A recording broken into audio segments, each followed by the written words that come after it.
అనంతపురం జిల్లా అనంతపురం అర్బన్ విద్యుత్ నగర్ సర్కిల్లో ఉన్న ది లోటస్ ఇంటర్నేషనల్ ప్లే స్కూల్లో సంక్రాంతి వేడుకలు ఘనంగా నిర్వహించారు. ఈ వేడుకల్లో భోగి మంటలు వేసి స్కూల్లోనే మట్టి కుండలలో పొంగల్ చేయించారు స్కూల్ యాజమాన్యం. అలాగే పిల్లలకు నృత్య పోటీలు నిర్వహించి గిఫ్ట్లు అందజేశారు. హిందూ ధర్మాన్ని మర్చిపోకుండా చిన్నతనంలోనే హిందువుల యొక్క పండగ విశిష్టతలను పిల్లలకు తెలియజేయడానికి ఈ వేడుకను నిర్వహిస్తున్నామని స్కూల్ డైరెక్టర్ ప్రవీణ తెలిపారు. ఈ వేడుకల్లో academic director P Suresh, admin director K Balu, school సిబ్బంది, స్కూల్ పిల్లలు పాల్గొన్నారు.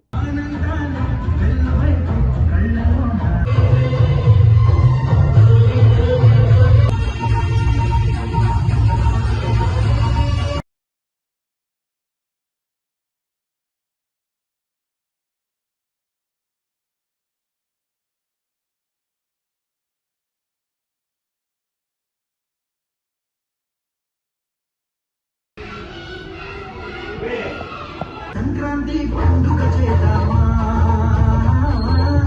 సన్నాయి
సెలబ్రేషన్స్ యొక్క ప్రాముఖ్యతని పిల్లలకి వివరించడం జరిగింది.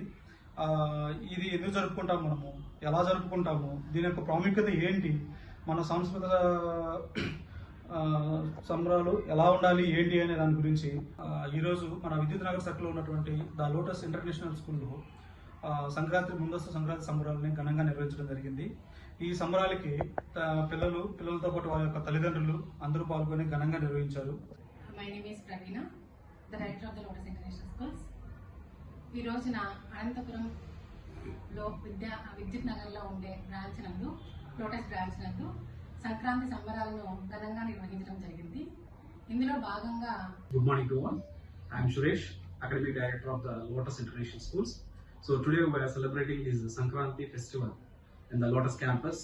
So actually people are celebrating this Sankranti in 3 days. So first day is the Bogi, and the second day is the Sankranti, and the third day is the Kanama. So here we are explaining the importance of these festivals to the students. Maximum students are, that means festival means everyone they are wearing the traditional dress and they are preparing some sweets in their home, but they don't know the value of the festivals. But here we are giving awareness to the students. For example, Bogi. So here Bogi means, so here on that day the peoples are arranging these Bogi Mantalu, and in the homes the parents are also doing that Bogi Pallu like that. So here why we are doing this Bogi Mantalu means it removes that all the harmful natures in the peoples. So that means it's give the positive to the peoples. Like that we are explaining